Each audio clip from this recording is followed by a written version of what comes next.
everyone, how's it going? Let's jump right into the game. We'll talk more about my deck as we go on later during the mid to late game where the action peters out. I start with double ice against Max. You can't risk them being on Siphon Max, and thankfully they're not, but they show the Vamp on the Max Mill, so I have to be really careful about defending HQ. That will always be a priority, especially now since I'm flooded with agendas. Not a good sign, but at least I get to play my IPO after a hedge fund. This is such a good burst economy engine for any deck. But it's especially useful in making news because you don't really want to spam assets for money. So it's a very good econ package to have. Now, I draw hard-hitting news. I'm like, okay, let's go to B while I can because my opponent's probably going to trash it later. Also, I want the hacktivist meeting out of the way. Unfortunately, raising the Sand cost me my hard-hitting news as it gets milled by the hacktivist meeting. It's a very annoying agenda and that could have potentially cost me the game. That 1 mil right there, because if I stay at the hard-hitting news here, I could potentially slap 4 tags on my opponent by dropping the hard-hitting news right there and then. Don't forget that I can actually outtrace my opponent, not only because they have 0 link, but also because I have 2 recurring credits from making users' ability, synergizing very well with hard-hitting news. Moving on, my opponent drops a data sucker and starts farming sucker tokens. This is not acceptable. In my world of very annoying ice, I want suckers to go off the board. They should not exist. Under my rule, I want to be rich, my opponent needs to be poor. I want to have strong ice, my opponent shouldn't have data suckers. So we'll see if I can make that happen. I do have some anti-data sucker tag up my sleeve, but we'll see if I can draw them first. In the meantime, I do get a restructure off, putting me at 15 to my opponent's 11 credits. Unfortunately, my opponent drew double prepaid very early on, which is a big problem. Prepaid max is very interesting. I'm not the biggest fan of it because given that you run 3 prepaids and max mills 2 and draws 1 each turn, chances are you probably only draw roughly 1 of your 3 prepaids on each pass through your deck. Given that you're probably only running 1 copy of Levy, it seems like a stretch to actually get your multiple prepaids up and on the first pass, which is when you really want to assemble them the most, and it seems very dubious to go for a deja vu just to fetch multiple prepaids out of the bin. That doesn't seem very efficient. So unfortunately, my opponent pokes R&D and steals the Astro off the top. This is very unfortunate, and I'm starting to run into the problem where I have no agendas that I really want to score right now, and I don't have any ice that are suitable for defending a remote. This is actually quite a big problem. So this making news deck is meant to be a taxing deck. I'm running all sorts of annoying ice. You can see right now I'm trolling my opponent with a troll that will cost them either a click or a bunch of credits. Obviously they're going to spend a click instead of 4 credits, but the whole point is to tax my opponent out, and while the ice is fairly taxing, my opponent face check a Turnpike on R&D that costs 4 credits with MK Ultra. IP block costs 3 credits with paperclip, which is pretty good. Very impressive. My opponent's always paying more credits than the rest cost of my ice. It's working out very well for me. The bad news is they are gaining money a lot faster than me, and they're not running that often. I was not able to force runs. As such, they can sit back, money up, and wait for me to drop something in the remote, and I wasn't able to get a good remote set up. This is a very, very unfortunate turn of events. What I would really have liked is to have some other ice on R&D and reserve the IP block that is at the base of R&D for my scoring remote. But, you know, it is what it is. I do manage to punish my opponent here with an Archangel res, and I'm able to fire the Archangel here. And this will cause a lot of problems for my opponent. They allow me to bounce something back to hand, so this is very tricky. Given that they are on max hand size, they can easily discard any of the conspiracy breakers back into the bin for their use later. So what I wanted to do here was to tax out my opponent's clicks. So I bounced the data sucker back, therefore forcing them to reinstall the data sucker and run archives to regain the data sucker token that they just lost with it. This seems like a dubious decision, and it might be.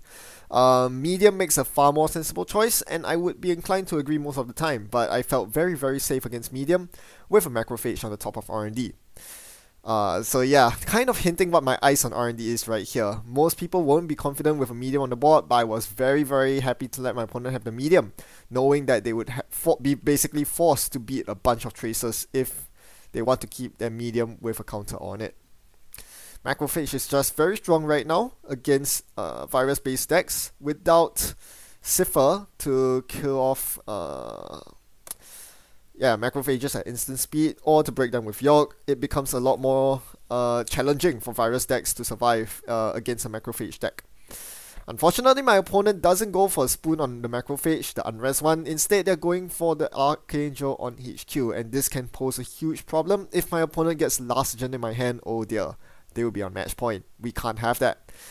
Well, thankfully, my opponent, instead of accessing a food, they trash a boom instead. Is that good news? I'm not sure either. It's equally bad. Now my opponent knows what's up. They know that I'm trying to tag them, and if they get tagged, they are gonna meet a Fury death. Now opponent also trashes an Archangel from my hand, but no, an Archangel installed on HQ, but I get back at them with another one. There's an Archangel in my hand, they are forced to encounter it. I'm happily paying the 3 credits here, forcing my opponent to break it again. This is really gonna set them back once more. I pay 3, you pay 6, I'm coming out ahead. This is the whole premise of making news, and is why it is, I think, a rather powerful ID ability that more people should be playing.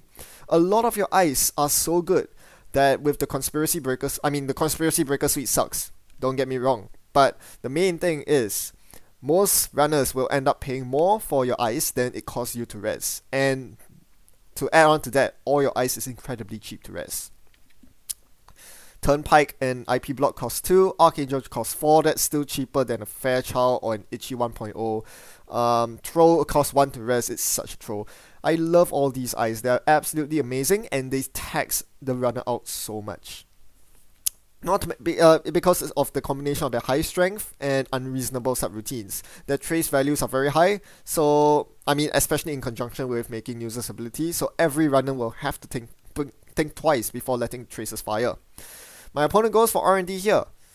Here I make a mistake. I did not rush the macrophage on the top of R&D. I should have to tax out my opponent. Here I was thinking that, well, since my opponent's stim hacking in, they are gonna I'm not gonna rest macrophage because it would just absorb the stim hack credits.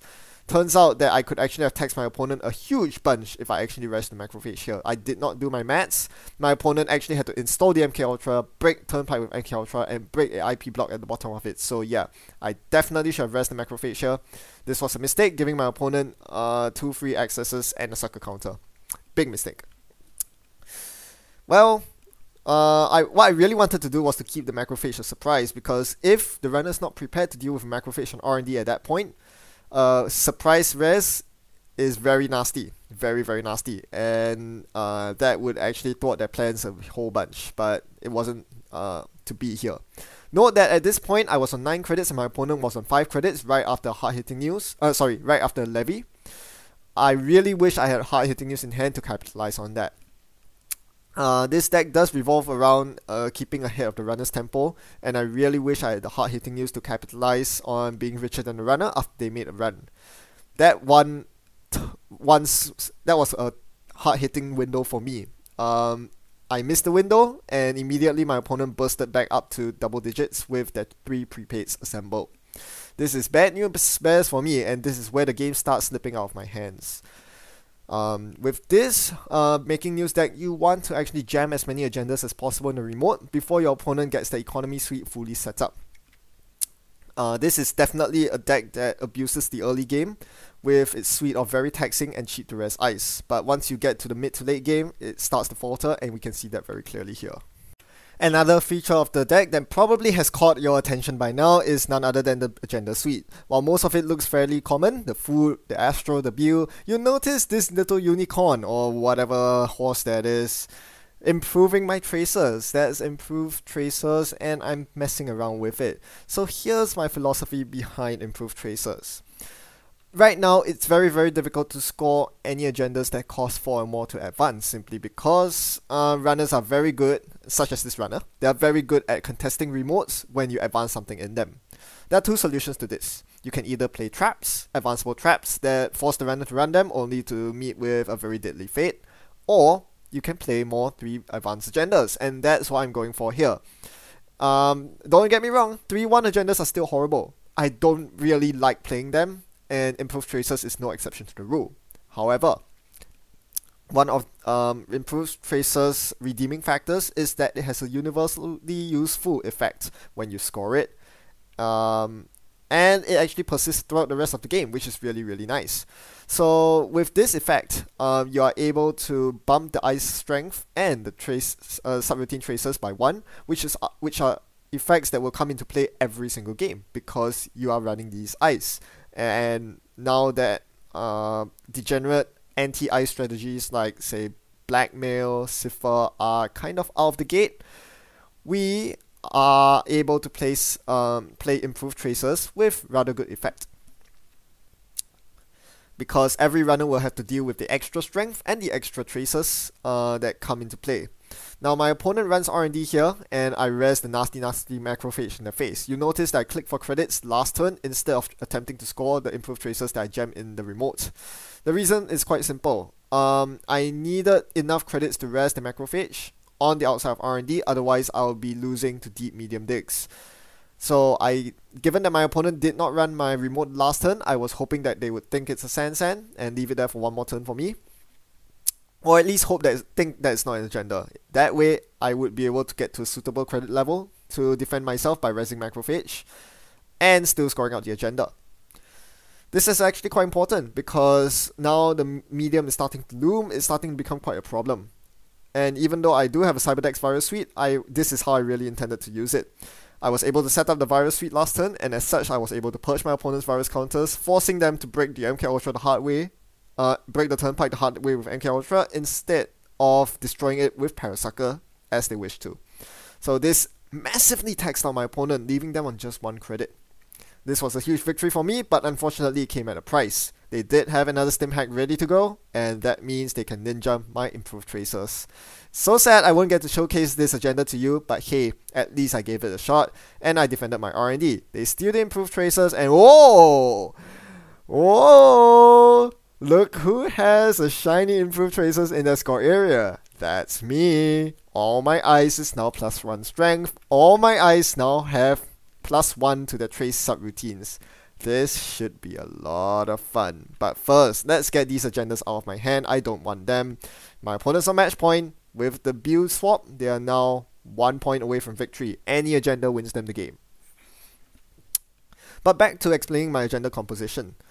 I feel that it's important to have agendas that you want to aggressively score. And 3-1s fit that interesting niche where they are not as difficult to score as 4-2s or 5-3s, but at the cost of that, they dilute your deck. They make it such that you have fewer useful deck slots and bloat up the number of agendas you have, which is often a bad thing, triggering Aaron Marin more often, forcing you to spend more advancements, etc. Therefore, it is even more imperative that the ability on your 3-1 agenda is good in order to compensate for the tempo loss in scoring it. So yeah, that's why I chose Improved Tracers. It's not the best agenda. I wish it were better, but it would have to do right now. I finally draw the hard-hitting news I've been waiting for this entire game, but it's a bit too little too late. I have 5 credits, my opponent has 17. I'm not getting that one out. The best I can do right now is to jam Sand and hope that my opponent is dragged through my taxing remote. Speaking of taxing, here's a Strength 7 Archangel in your face. You want me to fire it? Alright, I'm gonna fire it, and it's Trace 7. I'll add 1 with my ambient trace, that's Trace 8. Oh, so sweet. I think you'll just let me fire the trace, won't you? It's time to bounce something. Unfortunately, my opponent's running with a very lightweight rig. There's not really much that I want to bounce. I briefly considered the paperclip, but decided to go for the Data Sucker here. Once again, it seems like my opponent's trying to farm Data Sucker tokens to get rid of the Parasite on the Turnpike, so Sucker seems like the most obvious solution here. There's an interesting argument to dropping the Parasite, bouncing the Parasite instead of the Data Sucker. I chose not to because this would allow my opponent to relocate the Parasite to a more convenient location, probably the Macrophage. That's probably not my intended effect, so I'd rather have the Parasite sitting on the Turnpike than on something else.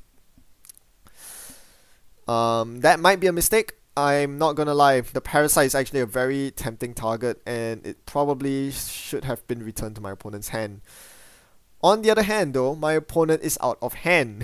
They are out of cards, they've gone through their first levy, and they have no more levies. So the 2 cards remaining in my opponent's hand are the only 2 cards they have access to for the rest of the game. This should make for an interesting finale. My opponents are match point, but they have very limited tools available.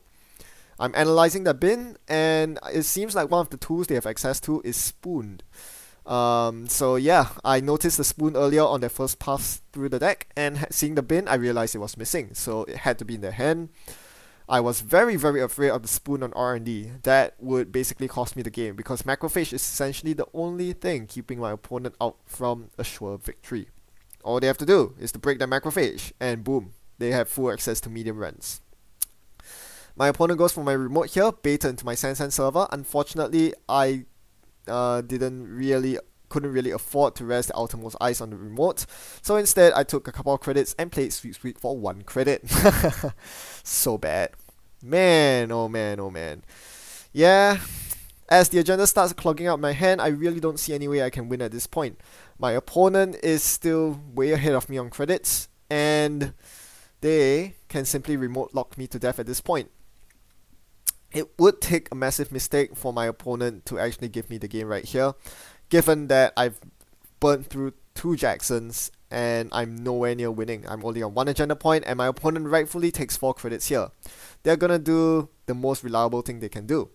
Take 4 credits every turn and wait for me to jam something in the remote. Knowing that I'm probably not running any traps, I can't afford to jam an item in the remote, because that would lose me the game.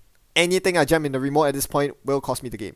So all I do is to draw irrelevant cards. I was hoping to draw another Sansan or a Jackson here. I do finally do it. It's going in the remote. Let's do it. Let's try to bait them and see what happens to me. Alright, my opponent's on 29, I'm on 16. I don't think I'll be able to find a hard-hitting use here, and my opponent seals my fate with a well-placed Spoon to HQ. They save that Spoon, not for the Macrophage on R&D, but the Archangel on HQ, knowing that sooner or later the agendas have to pile up in hand, and they were absolutely right. With a 60% chance to hit, my opponent gets the food for victory. That was very well played by my opponent, and it just goes to show that even though the main mode of victory is R&D, because you are equipped with mediums to deep dig R&D, oftentimes the right answer is to simply camp the remote and then pick out HQ when you feel that the time is ripe, when there are many agendas stuck in HQ. That was very effectively executed by my opponent. On the other hand, not so well by me. I lost control of the early game as I was not able to capitalize on the small window at the start when my opponent was still setting up their rig. I was not able to get anything out but a Bew that only added 2 agenda points to my side. No special effects, no Astro token, no improved tracers. That was quite a big deal. I think the game could have been somewhat different if I actually scored an improved tracers instead of a Bew. That agenda, it's not like Astro good, but don't make no mistake, it put in a lot of work for me, and I think my opponent made a mistake in swapping the improved tracers over to me towards the end there, as it made all the ice that much more taxing. It's a lovely agenda, but being a 3-1, it comes with its downsides, and I think I need to work around their downsides a bit more, namely finding more never advanced bait to toss in the remote so that I can force my opponent to run through the remote taxing ice over and over again. This deck needs some fixing, but if you're in need for a new deck idea to bring to your next game night kit, why not try some improved tracers in making use yourself? It's pretty fun. Thanks for watching and happy net running. I'll see you around.